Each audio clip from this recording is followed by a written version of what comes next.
तो welcome back. आज चलते हैं हम अपने इस नए वीडियो में, जिसमें हम लोग को पढ़ना है उपभोक्ता संरक्षण के बारे में, कस्टमर प्रोटेक्शन। देखिए, उपभोक्ता संरक्षण है क्या, ये भी आपका होम साइंस का एक इम्पोर्टेंट टॉपिक है। क्या में बहुत सारे क्वेश्चन आते हैं होम साइंस के, तो प्लीज अब इस टॉपिक को अच्छे से तैयार कीजिए। आप इससे पहले प्लीज मेरे चैनल को जरूर सब्सक्राइब करिए। आपको एक सब्सक्राइबर मेरे लिए बहुत इंपॉर्टेंट है। प्लीज लाइक शेयर भी जरूर कीजिए। तो चलिए हम लोग पढ़ते हैं अपने टॉपिक उपभोक्ता संरक्षण के बारे में, कि उपभोक्ता संरक्षण है क्या और ये किस प्रकार से कार्य करता है। तो देखिए, जो उपभोक्ता संरक्षण है, उपभोक्ता जो संरक्षण है वो है आपका कस्टमर प्रोटेक्शन, मतलब उपभोक्ता संरक्षण। तो इसमें देखिए, उपभोक्ता संरक्षण में, उपभोक्ता संरक्षण में हम पूर्व में ही पढ़ चुके हैं कि विक्रेता, व्यापारी, निर्माता, उत्पादक आदि उपभोक्ता विभिन्न तरीके से ठगते हैं। देखिए, जितने भी व्यापारी हैं, जितने भी निर्माता है, उत्पादक है, उपभोक्ता है, मतलब ये क्या करते हैं, सभी उत्पादक जो हैं, जितने भी उपभोक्ता हैं, उन सबको विभिन्न प्रकार से क्या करते हैं, ठगते हैं। विभिन्न प्रकार से विक्रेता, व्यापारी, निर्माता, उत्पादक उपभोक्ताओं को विभिन्न प्रकार से ठगते हैं। मान लीजिए वो अपना इनकम, आय में बढ़ोतरी करना है, तो वो किस प्रकार से करेंगे, उपभोक्ताओं को ठग कर ही न करेंगे। उपभोक्ता नित्य प्रति छाला जाता है, मतलब उपभोक्ता क्या रहता है, रोज जो हमारी जिंदगी में रोज कहीं ना कहीं, मान लीजिए हम कहीं जैसे दुकान से कुछ खरीदे हैं, मार्केट से कपड़ा खरीदने जा रहे हैं, वहां पे फिर हम जहाँ भी जाएं, मतलब मान लीजिए कि हम पनीर लेने गए, सब्जी लेने गए, मान लीजिए हम कपड़ा लेने गए, मान लीजिए कि हम दुकान से राशन लेने गए, विभिन्न प्रकार की जो हमारी जरूरत की चीजें, जब हम उसको खरीदने जाते हैं तो उपभोक्ता जो क्या होता है, उत्पादक के द्वारा ठगा जाता है। उससे ऊंची कीमत पर घटिया किस्म की वस्तुएं उपलब्ध करे, माने पैसा तो आपसे ज्यादा ले लेगा और आपको क्या करेगा, विभिन्न प्रकार की लो क्वालिटी की वस्तुएं आपको प्रदान करेगा। ठीक है, तो कराए जाते हैं। यदि कोई उपभोक्ता इस विरोध करता है, देखिए अब कोई भी उपभोक्ता हो अगर इसका विरोध करेगा, जब उपभोक्ता इसका विरोध करता है तो क्या होता है, तो विरोध करता है तो उपभोक्ता निस्सहाय, लाचार, और उससे विक्रेता उसके साथ अशिष्ट व्यवहार करते हैं। जो विक्रेता होते हैं उस उपभोक्ता के साथ अशिष्ट व्यवहार करते हैं। तो देखिए, उसके साथ कोई भी उपभोक्ता उसका विरोध अगर करे, मान लीजिए कोई भी उपभोक्ता हो, अगर उसका अगर विरोध करेगा, मान लीजिए उस सामान के प्रति विक्रेता के साथ उसका अशिष्ट व्यवहार करते, जब विक्रेता है उसका क्या करेगा, अशिष्ट व्यवहार करे, उसे फटकारने से भी नहीं चूकता है। मतलब उसको कहेगा कि तुम जाओ जाओ दूसरी दुकान से ले लो, मेरी दुकान से मत लो। ठीक है, अतः अतः उपभोक्ता निसहाय, लाचार होकर उसे सहता रहता है। उपभोक्ता क्या करेगा, निसहाय, लाचार होकर उस प्रकार के मिलावटी चीजों को लेकर सहता रहता है। इसका फायदा व्यापारी वर्ग, विक्रेता उठाते हैं। ठीक है, इसका फायदा कौन उठाता है, व्यापारी और विक्रेता उठाते हैं। उसका मनोबल बढ़ता है और मिलावट करने से भी नहीं हिचकिचाता। इस प्रकार से उनका मनोबल बढ़ जाएगा और उस प्रकार की अपनी मिलावट जो प्रक्रिया है वो क्या करते हैं, जारी रखते हैं। तो आगे देखिए कि हम देखिए कि आगे क्या बताया गया। यह समस्या पार्टी में रोज पीस रहा है। उपभोक्ता शोषण का मुख्य कारण, उपभोक्ता शोषण का मुख्य कारण क्या है, ये देखिए। उपभोक्ता शोषण का मुख्य कारण है उपभोक्ता वर्ग का संगठित नहीं होना। मतलब जो उपभोक्ता वर्ग है वो संगठित नहीं होते हैं, नहीं होना, वस्तुओं के बारे में जानकारी नहीं होना, अशिक्षा, कानून का कोई जानकारी नहीं होना, मतलब अशिक्षा है, उनके पास कानून की कोई जानकारी नहीं है। ठीक है, उपभोक्ता अपनी समस्याओं से तभी निपट सकता है जब वह उसे सचेत और जागरूक होगा। मान लीजिए वो उपभोक्ता है, उपभोक्ता को अपनी समस्याओं से निपटने के लिए मान लीजिए वो अशिक्षित है, उसके पास कोई कानून की जानकारी नहीं है और वो क्या कर रहा है, ठगा जा रहा है उत्पादक के माध्यम से, तो उपभोक्ता क्या करेगा, उसको वह सचेत और जागरूक होगा। उपभोक्ता अपने हित की रक्षा के लिए जिन तरीकों से कर सकता है उसे ही उपभोक्ता संरक्षण कहते हैं। माने उपभोक्ता संरक्षण किसे कहते हैं, तो उपभोक्ता अपने हित की रक्षा जिन तरीकों से करता है। मान लीजिए उपभोक्ता अपने हित की रक्षा करेगा ना, और जिसके माध्यम से करेगा वही उपभोक्ता संरक्षण कहलाएगा। तो उपभोक्ता संरक्षण के लिए सरकार ने अनेक कानून और अधिनियम बनाए हैं। गैर सरकारी संगठन में भी इस दिशा में काफी सराहनीय कार्य किए गए हैं। इस अध्याय में उपभोक्ता संरक्षण विस्तृत जानकारी देखिए। उपभोक्ता संरक्षण एवं जागरूकता। उपभोक्ता संरक्षण एवं जागरूकता के बारे में हम लोग समझ लेते हैं कि उत्पादक व्यापारी, निर्माता, उपभोक्ता शोषण का विशेष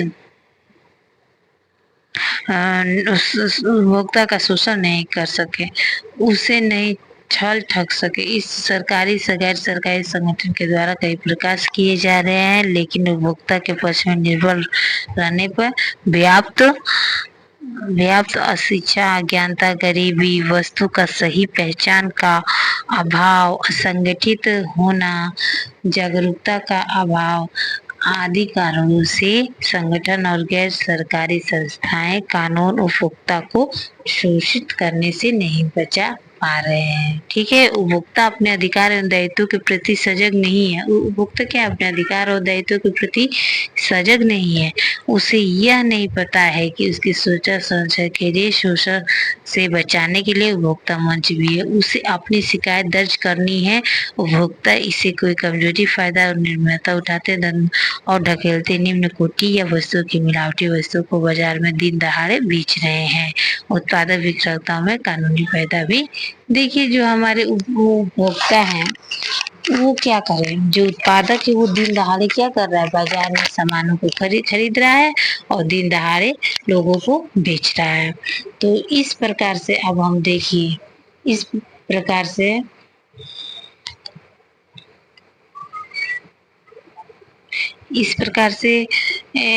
देखिए, और उन्हें घटिया वस्तु देकर अधिक धन ऐंठते हैं। मान लीजिए उपभोक्ता को घटिया धन देकर अधिक पैसे लेना। जागरूक उपभोक्ता बने रहने की निम्नलिखित बातों पर ध्यान दिया जाना चाहिए।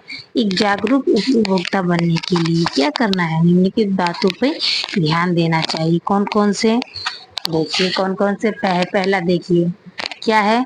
पहला है, जागरूक उपभोक्ता बनने के लिए हमें क्या करना है, निम्नलिखित बातों पे ध्यान देना है। पहला क्या है, वस्तु को खरीदते समय लेबल को अवश्य पढ़ लेना चाहिए। कभी भी कोई भी वस्तु जब हम दुकान से खरीदें उस पे लेबल को हम लोग को पढ़ लेना चाहिए। और लेबल पर क्या होती है, वस्तु की मात्रा, वजन, संगठन, विशेषताएं, मूल्य, उपभोग में लेने की अधिकतम अवधि, bench number, licence number, code number, निर्माता का नाम, पता, सभी आवश्यक सूचनाएं साफ साफ स्पष्ट अक्षरों में लिखी रहती हैं। लेबल पे हर चीज लिखा रहता है। ठीक है, तो उन्हें लेबल को पढ़कर समझकर तभी वस्तुएं खरीदनी चाहिए। खासकर खाद्य पदार्थों और दवाइयों को खरीदते समय उपभोग लेने में अधिकतम अवधि पर विशेष ध्यान देना चाहिए। क्या कह रहा है, कि खासकर खाद्य पदार्थ और दवाइयाँ खरीदते समय उपभोग में लेने की अधिकतम अवधि पर विशेष। मान लीजिए एक्सपायरी डेट बिना लिए देखें हमको किसी भी खाद्य पदार्थ को और विविध प्रकार की दवाइयों को नहीं खरीदना चाहिए, यही समझा रहा है। अब हम पहला नंबर तो देख लिया, हम दूसरा नंबर देखते हैं। दूसरा नंबर क्या कह रहा है, दूसरा नंबर कह रहा है कि क्या, कि वस्तुओं को खरीदते समय प्रामाणिक वस्तुओं को ही प्राथमिकता दीजिए। प्रामाणिक, जिस पे प्रामाणिक चीजें, मतलब जिससे क्या हो, जो प्रमाणिक वस्तुएं होती हैं उनको ही प्राथमिकता, उन्हें पहले उनको ही खरीदना चाहिए, मतलब उनको प्राथमिकता ही देनी चाहिए। वस्तुओं को खरीदते समय ISI या एक मार्क के चिन्हों को देखकर लेना चाहिए। कभी भी वस्तु को खरीदते समय ISI और एक मार्क का जो चिन्ह होता है वो प्रमाणिक चिन्ह है, और बिना इनके चिन्हों के किसी भी वस्तु को हमको नहीं खरीदना चाहिए। ठीक है, तो इस प्रकार आप समझें उपभोक्ता संरक्षण से। और तीसरा नंबर क्या कह रहा है, तीसरा नंबर कह रहा है कि वस्तु खरीदने के पश्चात गारंटी कार्ड जरूर लेना चाहिए। कभी भी वस्तु खरीदने के पश्चात हमको क्या करना है, गारंटी कार्ड जरूर लेना चाहिए। जैसे टीवी, रेडियो, टेप रिकॉर्डर, बर्तन, बस, इलेक्ट्रॉनिक वस्तु, जितने भी ये सब वस्तु है उनके क्या मिलता है, गारंटी कार्ड मिलते हैं। और उस गारंटी कार्ड को हमको लेना चाहिए जरूर। उसके अनुसार जब वस्तु खराब हो जाती है तो हम ले जाकर दुकानदार के पास कहते हैं कि भाई साहब ये लीजिए, आपका ये गारंटी कार्ड है और इसके अनुसार ये इसका भी इतना डेट नहीं हुआ है और ये वस्तु क्या हो चुकी है, खराब कर चुकी है, आप प्लीज इसको रिपेयर कीजिए या हमको इस वस्तु की जगह पे दूसरा दीजिए नया सामान। ठीक है, तो इस प्रकार से हम उपभोक्ता संरक्षण के सिद्धांत है। तो देखिए तीसरा चौथा नंबर क्या कह रहा है, तीसरा हम लोग देखिए चौथा नंबर कह रहा है कि वस्तु खरीदते समय इसकी गुणवत्ता पर ध्यान देना चाहिए। पैकिंग वाली वस्तुओं को प्राथमिकता देनी चाहिए, जैसे गुणवत्ता पर भी विशेष ध्यान देना चाहिए। जो वस्तुएं पैकिंग है उनको क्या करना चाहिए, खरीदते समय उनकी गुणवत्ता पे ध्यान देना चाहिए और पैकिंग वाली वस्तुओं को प्राथमिकता देनी चाहिए। जो वस्तु पैकिंग है उनको फर्स्ट हमको लेना चाहिए। पैकिंग में वस्तु क्या रहती है, सुरक्षित रहती है। खुली सामग्री जहाँ तक हो सके नहीं लेनी चाहिए। जितनी भी खुली सामग्री जो होती है ना उसमें मिलावट होती है। देखिए जो पैकिंग वाली वस्तु होती है उसमें मिलावट की गुंजाइश बहुत कम रहती है। ठीक है, विशेषकर क्या क्या, जैसे घी है, घी में मिलावट कर दिया जाता है, तेल है, तेल में भी मिलावट किया जाता है, डालडा है, पीसे हुए मसाले आदि। कभी भी घी, तेल, डालडा और पिसे हुए मसाले, ये सब हमको खुली सामग्री ना होकर क्या किया जाता है, हमको पैकेट वाली ही लेना उचित रहता है। इनमें मिलावट हो सकती है, अतः पैक की हुई सामग्री जिस पर एक मार्क का चिन्ह लगा हो खरीदना चाहिए। ठीक है, कभी भी पैकेट वाला चीज जिसपे एक मार्क का चिन्ह लगा हो उसे ही खरीदना चाहिए। अब देखिए क्या कह रहा है, अब कह रहा है कि सामग्री खरीदने के बाद दुकानदार से बिल अवश्य लेना चाहिए। कभी भी हम कोई भी सामग्री खरीद रहे हैं ना तो हमको दुकानदार से क्या लेना है, बिल लेना है। बिल लेना क्या होता है, आवश्यक होता है।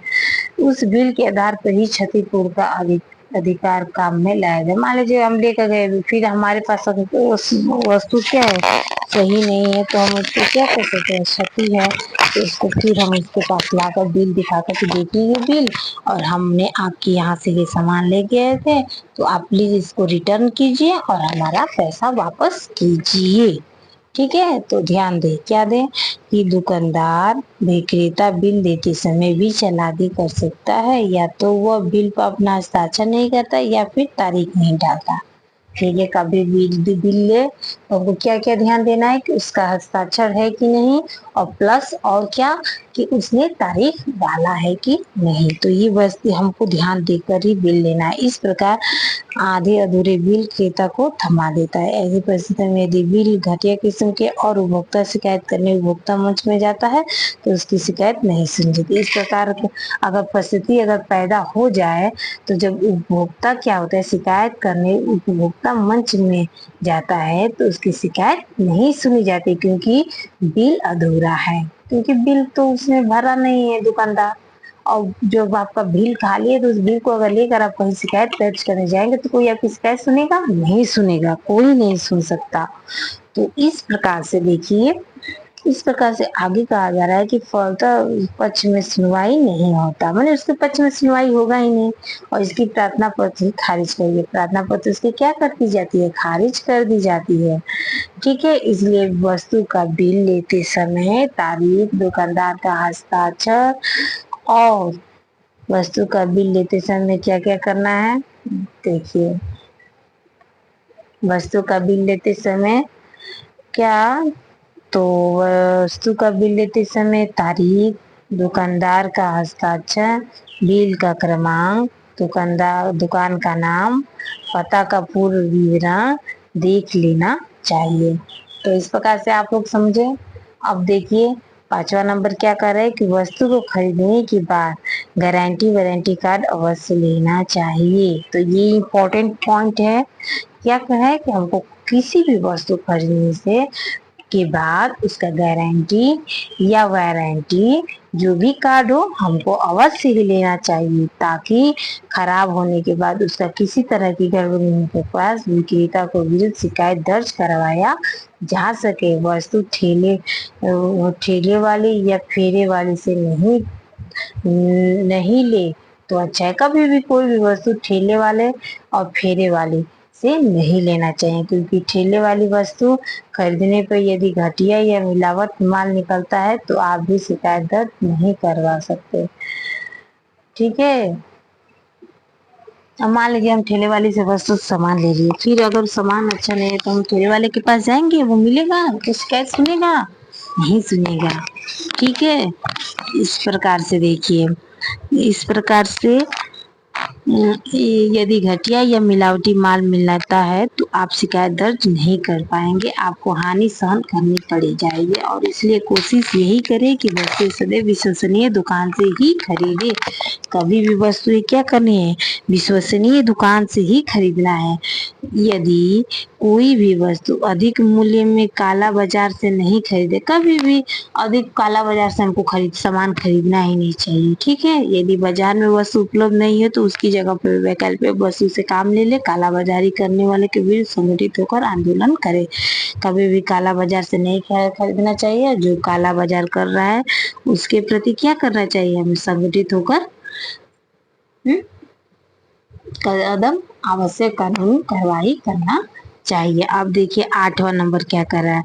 8वां नंबर कर रहा है कि नाप तौल में कमी या मिलावट का शक होने पर उसकी शिकायत रसद अधिकारी को करे। कभी भी अगर नाप तौल में कमी मिलावट का शक हो तो उसकी शिकायत जरूर करे अधिकारी के पास। 9वां विज्ञापनों दुकानदार की भ्रमपूर्ण बातों आधी अधूरी जानकारी प्राप्त करने पर वस्तु ना खरीदे। वस्तु खरीदते समय चक्षु और कान खोलकर रखे। कभी भी वस्तु को खरीदना है तो हमको क्या करना है? आंखों को और कान को खोलकर ही रखें। आंखें मूंद कर दूसरों की बातों में आकर अथवा दुकानदार की चिकनी चुपटी बातों में आकर खरीदे कभी नहीं। विवेकपूर्ण निर्णय लेकर दूसरे अनुभव का फायदा उठाकर वस्तु क्रय करनी चाहिए।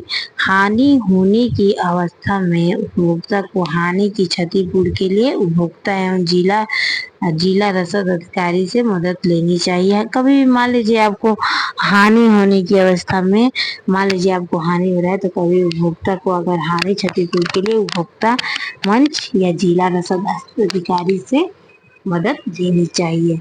अब देखिए 11 नंबर क्या कर रहा है। 11 नंबर कर रहा है कि उपभोक्ता को सदैव अपने अधिकारों के प्रति सजग और जागरूक रहना चाहिए। कभी भी उपभोक्ता मान लीजिएगा अपने अधिकारों के प्रति अपने माल सामान ले लिए हैं तो हमको क्या है उसके प्रति सजग और जागरूक होना अनिवार्य है। समय समय पर उपभोक्ता कानूनों की जानकारी लेते रहना चाहिए। उपभोक्ता संगठन से नियमित संपर्क बनाए रखना चाहिए। वस्तु का क्रय विज्ञापन या अन्य प्रचार साधनों प्रभावित को नहीं करे, कि इसके लिए मूल्य गुणवत्ता मात्रा आदि को ध्यान में रखकर ही करे। मैंने वस्तु का जो क्रय है विज्ञापन या अन्य प्रचार साधनों से प्रभावित होकर ना करें। कभी भी क्रय विज्ञापन या प्रचार साधनों का प्रभावित होकर कभी वस्तु को, बल्कि इसके मूल्य गुणवत्ता मात्रा आदि पर ध्यान रखकर ही करें। मान लीजिए कोई ऐड आ रहा है टीवी में, हम देख लिए साबुन को, इसको लगाने से एक बार में इंसान क्या हो जाएगा? गोरा आ जाएगा। हम गए तुरंत दुकानदार से लिए वो साबुन, घर पे लाकर यूज करने लगा और साबुन हमारे ऊपर असर ही ना कर रहा हो।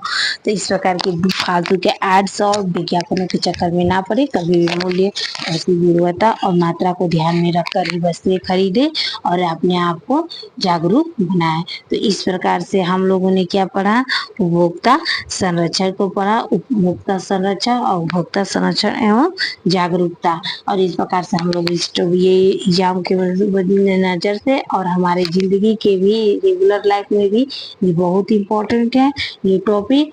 तो प्लीज प्लीज आप इसको ध्यान से पढ़िए और इसको समझिए।